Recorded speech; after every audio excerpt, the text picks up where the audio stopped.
इन सब ने भाग जाना है, ये सारे दुबई भाग जाएंगे, लंदन भाग जाएंगे, तू रह जाएगा, तेरा क्या होगा करिया।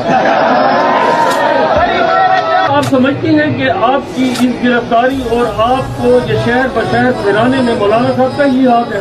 पीडीएम किसका हाथ है? वह सिंध में किसकी हुकूमत है? पंजाब में किसकी हुकूमत है? ये पीछे में किसकी हुकूमत है? इन्होंने इंटरिम हुकूमत बनाई हुई है अपनी, तो ये पर्चे काट रहे हैं। मेरे पे एक ही FIR है जी खान में 2 थानों में, उसके बाद वही FIR पंजाब में, फिर वही FIR सिंध के हर थाने में। गद्दारी मैंने कौन सी गद्दारी की है?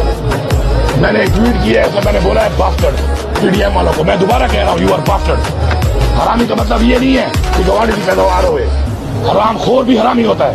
तुम सारे हराम खोर हो और सबूत पड़े हुए हैं, पूरी कौम ने देखा है कि तुमने हराम खाया, इस कौम का पैसा खाया तुमने।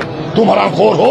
मैं तुम्हें दोबारा कह रहा हूँ, मैं अपनी स्पीड पे कायम हूँ। जिस उन्होंने कहा ना कि जी इसने उससे नफरत फैलाई है, तो जिसको मैंने हरामी कहा था वो पीडीएम थी। और मैं दोबारा कहता हूँ कि यू आर बास्टर्ड। आओ 4 पर्चे और भी काट दो, तगड़े हो जाओ।